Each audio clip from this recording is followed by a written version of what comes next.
मेरे साथ बोलिए, भारत माता की। क्यों भाई, नांदेड़ वालों की आवाज को क्या हो गया है? देवेंद्र जी ने लक्ष्य रखा है 45 सीटों का। ऐसी आवाज से नहीं आती है भाई। मेरे साथ दोनों हाथ उठाइए, उठाइए दोनों हाथ। 45 सीटों के विजय के संकल्प की मुट्ठी भींचिए और प्रचंड आवाज से बोलिए, भारत माता की, भारत माता की, भारत माता की। ये मीडिया वाले जरा सेट कर नीचे बैठ जाओ। बहुत टाइम के बाद मैं नांदेड़ आया हूं भाई, जरा सेट कर बैठ जाओ भैया प्लीज। अरे बैठ भी जाओ यार।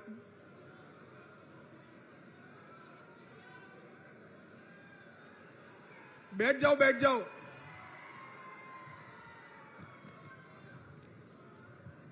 मंच पर उपस्थित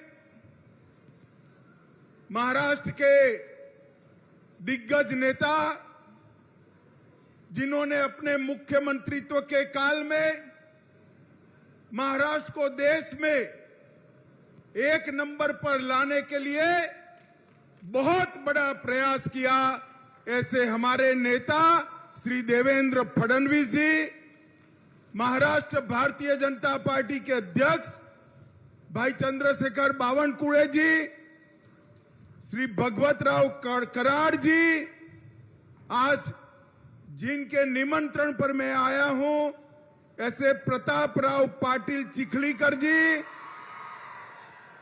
श्री सुधाकर राव श्रृंगारे जी, अतुल सावे जी, गिरीश महाजन जी, हमारे पूर्व मुख्यमंत्री उत्तराखंड तीरथ सिंह रावत जी, विधान परिषद के सदस्य प्रवीण देरेकर जी, उपस्थित सभी आमदार, खासदार महोदय, और आज नांदेड़ की इस विशाल जनसभा में मोदी जी के समर्थन के लिए आए हुए प्यारे भाइयों, बहनों, माताओं और मेरे जिगर के टुकड़े जैसे युवा मित्रों,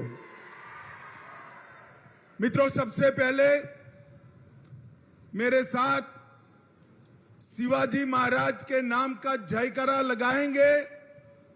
बोलिए मेरे साथ, जय जय जय जय जय भवानी, जय जय जय जय जय शिवाजी। मित्रों, आज जब मैं नांदेड़ की इस पवित्र भूमि पर आया हूं, महाराज छत्रपति महाराज शिव छत्रपति का राज्याभिषेक का 350वां वर्ष है। मैं शिव छत्रपति को मनपूर्वक प्रणाम कर मेरी बात की शुरुआत करना चाहता हूं। ये नांदेड़ की भूमि सचखंड साहेब हजूर साहब की भूमि है। ये भूमि को दसम पिता गुरु गोविंद सिंह जी ने मन खोलकर आशीर्वाद दिया है, और यही भूमि से परदेसी ताकतों के खिलाफ अपने जीवन के अंतिम सांस तक लड़ाई न छोड़ने का संदेश गुरु गोविंद सिंह जी ने दिया है। मैं उनकी पुण्य स्मृति को प्रणाम कर मेरी बात की शुरुआत करना चाहता हूं। मित्रों, आज जब मैं नांदेड़ में मराठावाड़ा में आया हूं, तब ये मराठावाड़ा का प्रांत हैदराबाद प्रांत का हिस्सा था। देश तो 15 अगस्त 1947 को आजाद हो गया, मगर नांदेड़ और पूरे मराठावाड़ में, बीदर में, हैदराबाद में देश को आजादी नहीं मिली। वहां के जुल्मी शासक ने ढेर सारे यातनाएं की। स्वामी रामानंद तीर्थ के नेतृत्व में इसके खिलाफ आंदोलन हुआ और भारत के लौह पुरुष सरदार वल्लभ भाई पटेल ने पुलिस एक्शन लेकर 17 सितंबर 48 को हमारे इस मराठा वाड़ को आजाद करने का काम किया था। आज मैं सरदार पटेल जी को भी प्रणाम कर कर मेरी बात की शुरुआत करना चाहता हूं। भैया आप लोग प्लीज बैठ जाइए ना नीचे, मैं यहीं रहकर बोलने वाला हूं। प्लीज थोड़ा कम जगह हो तो भी बैठ जाइए। वो लाल शर्ट वाले भाई जरा प्लीज बैठ जाइए। मित्रों, आज भारतीय जनता पार्टी की सरकार, एनडीए की सरकार और मोदी जी के नेतृत्व वाली सरकार के 9 साल पूरे हुए हैं। मैं भारतीय जनता पार्टी की ओर से नांदेड़ और समग्र महाराष्ट्र की जनता का धन्यवाद करने आया हूं। बहुत बहुत धन्यवाद महाराष्ट्र की जनता ने, क्योंकि 14 और 19 दोनों चुनाव में महाराष्ट्र की जनता ने मन खोलकर मोदी जी को वोट देने का काम किया। मन खोलकर यहां से खासदार भेजे और इसी का परिणाम था कि मोदी जी 2/3 बहुमत के साथ, पूर्ण बहुमत के साथ सरकार बनाए और 9 साल तक देश पर विकास क्या होता है इसका परिचय कराया। मोदी जी के 9 साल, ये 9 वर्ष भारत गौरव के 9 वर्ष। मोदी जी के 9 वर्ष भारत के विकास के उत्कर्ष के 9 वर्ष। मोदी जी के 9 वर्ष गरीब कल्याण के 9 वर्ष। मोदी जी के 9 वर्ष भारत को सुरक्षित करने के 9 वर्ष है। और मित्रों, 10 साल के सोनिया मनमोहन के शासन के बाद जब मोदी सरकार आई तब सभी क्षेत्रों में आमूलचूल परिवर्तन किया। मैं आज महाराष्ट्र की जनता को याद कराने आया हूं। याद करिए सोनिया मनमोहन सरकार, जिसमें शरद पवार साहब भी थे। ये 10 साल सबसे भ्रष्ट सरकार चली। 12 लाख करोड़ के घपले, घोटाले, भ्रष्टाचार करने वाली सरकार यूपीए की सरकार थी। और 9 साल तक प्रधानमंत्री नरेंद्र मोदी बने, एनडीए की सरकार चली। 9 साल में हमारे विरोधी भी हम पर भ्रष्टाचार का एक भी आरोप नहीं लगा सकते। हमने पारदर्शी सरकार देने का काम किया है। 9 साल के अंदर मोदी जी ने देश को सुरक्षित किया। अगले 10 साल याद करिए, आए दिन पाकिस्तान से आलिया, मालिया, जमालिया घुस जाते थे, देश में बम धमाके करते थे, आतंकवादी घटनाएं करते थे और हमारे जवानों के सर काट कर ले जाते थे। मगर मनमोहन सिंह के मुंह से दिल्ली में ऊफ नहीं निकलता। मोदी जी आए, उरी और पुलवामा किया। 10 ही दिन में सर्जिकल स्ट्राइक और एयर स्ट्राइक कर पाकिस्तान के घर में घुसकर आतंकवादियों का सफाया करने का काम नरेंद्र मोदी जी ने किया। ये 10 साल तो थे, भारत में गरीबी बढ़ाने वाले 10 साल रहे। नरेंद्र मोदी जी के 9 साल के अंदर अभी देवेंद्र जी ने बताया, ढेर सारे गरीब कल्याण के काम हुए। देश के 80 करोड़ गरीबों के लिए हर व्यक्ति को घर मिले, हर व्यक्ति को घर में शौचालय मिले, हर व्यक्ति को घर में बिजली मिले, हर व्यक्ति को घर में पीने का पानी मिले, हर गरीब को 5 लाख तक की सारी सुविधाएं फ्री ऑफ कॉस्ट मुफ्त में मिले, गरीबों को 5 किलो अनाज प्रति माह हर व्यक्ति मुफ्त मिले और इसके साथ साथ गैस का सिलेंडर देने का काम भी मोदी जी ने किया। मैं पूछना चाहता हूं राहुल बाबा, आपने 4 पीढ़ी तक शासन किया। 4 पीढ़ी तक जवाहरलाल नेहरू जी, इंदिरा जी, राजीव गांधी और सोनिया मनमोहन की सरकार अगर 4 पीढ़ी में आप शौचालय नहीं पहुंचा पाए, घर नहीं दे पाए, गैस नहीं दे पाए, मुफ्त अनाज नहीं दे पाए, तो आपने गरीबों के लिए क्या किया? सच अर्थ में आजादी के बाद गरीबों के कल्याण का काम केवल और केवल देश के नेता और हमारे प्रिय प्रधानमंत्री नरेंद्र मोदी जी ने किया। नरेंद्र मोदी जी ने किया। हर क्षेत्र के अंदर मोदी जी ने देश को आगे बढ़ाया है। देवेंद्र जी ने ढेर सारी बात करी है। मोदी जी ने 11 करोड़ किसानों को 6,000 रुपया प्रति साल दिया। देवेंद्र जी ने और एकनाथ शिंदे ने उसमें 6,000 रुपया और जोड़ा और देवेंद्र जी ने यहां पर जलयुक्त शिवार योजना को भी चालू करने का काम किया। भाइयों बहनों, आज मैं आपको पूछने आया हूं, इतने सालों तक कांग्रेस की सरकार थी। हमारे संविधान निर्माताओं ने एक धारा 370 में एक प्रोविजन जोड़ा था कि ये टेम्पररी है, मगर इसको हटाने की किसी की हिम्मत नहीं थी। मुझे नांदेड़ वाले बताए, धारा 370 हटनी चाहिए या नहीं हटनी चाहिए? जोर से बोलिए, हटनी चाहिए या नहीं हटनी चाहिए? ये कांग्रेस, एनसीपी, सपा, बसपा, ममता कोई हटाना नहीं चाहता था, वोट बैंक की लालच करते थे। नरेंद्र मोदी दूसरी बार प्रधानमंत्री बने। मोदी जी ने 5 अगस्त को कलम के एक झटके से धारा 370 को समाप्त कर कश्मीर को हमें के साथ लिए भारत का हिस्सा बना दिया। और ये राहुल बाबा, शरद पवार, सभी लोग विरोध कर रहे थे।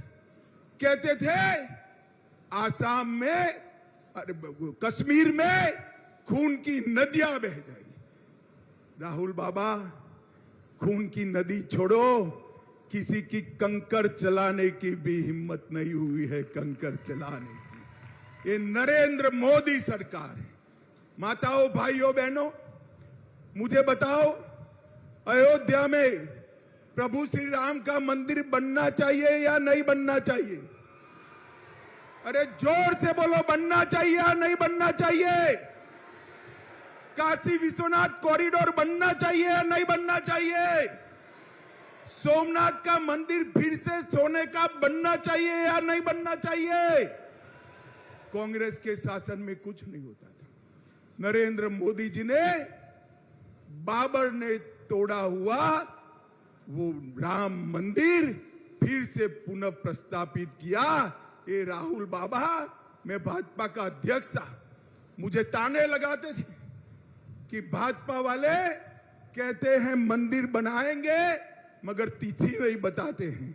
मैं आज नांदेड़ वालों को बताना चाहता हूं, नांदेड़ वालों, 2024 में वही अयोध्या की वही भूमि पर भव्य गगनचुंबी राम मंदिर बनकर तैयार हो जाए। नरेंद्र मोदी जी ने देश की संस्कृति और देश के इतिहास का सम्मान करने का काम किया है। नरेंद्र मोदी जी ने दुनिया में देश को गौरव दिलाने का काम किया है। आज देश भर में मोदी जी जहां जाते हैं वहां मोदी मोदी मोदी मोदी मोदी मोदी के नारे लगते हैं। और मित्रों, मैं आपको बताता हूं, ये मोदी मोदी के नारे युवाओं नरेंद्र मोदी जी का सम्मान नहीं है। ये मोदी मोदी के नारे मेरी नांदेड़ और महाराष्ट्र की जनता का सम्मान है, क्योंकि देश के प्रधानमंत्री। एक और मोदी जी को दुनिया में सम्मान मिल रहा है और दूसरी ओर कांग्रेस के शाहजादे राहुल बाबा विदेश जाकर देश का अपमान करने का काम करते हैं। अरे राहुल बाबा, विदेश में जाकर देश की राजनीति की बात, विरोध की बात नहीं करते। ये सालों से परिपाटी है। आपको मालूम न हो तो तनिक सीनियर कांग्रेसियों को पूछ लीजिए। और राहुल बाबा यहां नहीं बोलते, विदेश जाकर बोलते हैं, क्योंकि देश में उनको सुनने वाले बहुत कम बच गए हैं, इसलिए वो विदेश जाकर बोलते हैं। माताओं, भाइयों, बहनों, हर क्षेत्र के अंदर भारतीय जनता पार्टी ने विकास किया है। और यहां पर मैं खास महाराष्ट्र में आज आया हूं। अभी अभी देवेंद्र जी और एकनाथ शिंदे की सरकार बनी, भाजपा शिवसेना की सरकार बनी, धनुष बाण भी शिवसेना को वापिस मिल गया और तय हो गया कि कौन सी शिवसेना असली है। आज मैं महाराष्ट्र की जनता को बताना आया हूं, मैं पार्टी का अध्यक्ष था, मैं और देवेंद्र जी नेगोशिएशन करने गए थे। उद्धव ठाकरे ने स्वीकार किया था कि बहुमत एनडीए को मिलता है तो देवेंद्र फडणवीस भाजपा के मुख्यमंत्री होंगे, महाराष्ट्र के मुख्यमंत्री। और जब परिणाम आ गया, एनडीए जीत गई, तो उन्होंने वादा तोड़ा और सत्ता के लिए कांग्रेस एनसीपी की गोदी में बैठ गई। मैं आज यहां से उद्धव ठाकरे को पूछना चाहता हूं, उद्धव जी, हिम्मत है तो अपनी नीति स्पष्ट करो। ट्रिपल तलाक हटाया, उससे आप सहमत हो या नहीं हो? मैं नांदेड़ वालों को पूछना चाहता हूं, ट्रिपल तलाक हटाया, इससे आप सहमत है या नहीं है? उद्धव जी, आप नीति स्पष्ट करो। राम मंदिर बन रहा है, उससे आप सहमत हो या नहीं हो? मैं पूछना चाहता हूं नांदेड़ वालों को, राम जन्मभूमि पर मंदिर बनना चाहिए या नहीं बनना चाहिए? मैं उद्धव जी को पूछना चाहता हूं, भाजपा की कई सरकारें कॉमन सिविल कोड लाने की बात कर रही है। आप अपनी नीति स्पष्ट करो कि आप कॉमन सिविल कोड चाहते हो या नहीं चाहते हो। मैं नांदेड़ वाले को पूछना चाहता हूं, कॉमन सिविल कोड लाना चाहिए या नहीं लाना चाहिए? जोर से बोले, लाना चाहिए या नहीं लाना चाहिए? मैं उद्धव जी को पूछना चाहता हूं कि भारतीय जनता पार्टी, मुस्लिम आरक्षण नहीं होना चाहिए, ये हमारी मान्यता है। मुस्लिम आरक्षण संविधान सहमत नहीं है, धर्म के आधार पर आरक्षण नहीं हो सकता है। उद्धव ठाकरे महाराष्ट्र की जनता को बताए कि मुस्लिम आरक्षण होना चाहिए या नहीं होना चाहिए। मैं नांदेड़ वालों को पूछना चाहता हूं, मुस्लिम आरक्षण जाना चाहिए या नहीं जाना चाहिए? जोर से बोलो, जाना चाहिए या नहीं जाना चाहिए? मैं उद्धव ठाकरे को पूछना चाहता हूं, कर्नाटक में जिनके आप साथी हो, उनकी सरकार बनी, वो वीर सावरकर को इतिहास से के पुस्तक से मिटाना चाहती है। क्या आप सहमत हो? मैं नांदेड़ की जनता को पूछना था, वीर सावरकर का सम्मान, ये महान देशभक्त आदि बलिदानी आदमी का सम्मान, वीर सावरकर जैसे स्वतंत्र सेनानी का सम्मान होना चाहिए या नहीं होना चाहिए? जोर से बोलिए, होना चाहिए या नहीं होना चाहिए? उद्धव जी, आप दो नाव में पैर नहीं रख सकते हो। महाराष्ट्र की जनता के सामने मैंने जितनी बातें करी है, इसका जवाब स्पष्ट कर दीजिए। आपकी पोल महाराष्ट्र की जनता के सामने खुल जाएगी। माताओं, भाइयों, बहनों, उद्धव जी कहते हैं कि हमने इनकी सरकार तोड़ी, हमने नहीं तोड़ी है। उद्धव जी, शिव सैनिक आपकी शिवसेना की नीति विरोधी बातों से तंग आकर शरद पवार जी की पार्टी से रहने के लिए तैयार नहीं था। उन लोगों ने आपकी पार्टी छोड़ी और आपकी सरकार टूटी। दगा करने का काम, धोखा देने का काम उद्धव ठाकरे ने किया था। मोदी जी के नेतृत्व में, देवेंद्र फडणवीस के नेतृत्व में चुनाव लड़े और मुख्यमंत्री बनने के लिए वो कांग्रेस की गोदी में जाकर बैठ गए थे। माताओं, भाइयों, बहनों, ये 24 का जो चुनाव आना है, ये चुनाव जो आएगा, इसमें आपने फैसला करना है कि इस देश का प्रधानमंत्री कौन बने, मोदी जी बने या राहुल गांधी बने। जोर से बोले कौन बने, और जोर से बोलो कौन बने, और जोर से बोलो कौन बने। उद्धव जी, आवाज सुनाई पड़ती है तो सुन लीजिए। आप वहां रहकर औरंगाबाद का नाम बदलने का समर्थन नहीं कर सकते, उस्मानाबाद का नाम बदलने का समर्थन नहीं कर सकते, और अहमदनगर का नाम बदलने का भी समर्थन नहीं कर सकते हो। आपने महाराष्ट्र की जनता के सामने आपका स्टैंड स्पष्ट कर देना चाहिए। माताओं, भाइयों, बहनों, मोदी जी ने शिक्षा के क्षेत्र में 7 नए ITI खोले, 7 नए IIM खोले, 15 नए एम्स खोले और 390 यूनिवर्सिटी और 700 मेडिकल कॉलेज खोलने का काम भारतीय जनता पार्टी की नरेंद्र मोदी सरकार ने। एक और 65 साल का काम और एक और मोदी जी के 9 साल का काम। पिछले 9 वर्षों में नेशनल हाईवे में 54,000 किलोमीटर जोड़ने का काम मोदी जी ने किया था। मनमोहन सिंह जी 5 शहरों में मेट्रो छोड़कर गए थे, आज 20 शहरों में हो गई।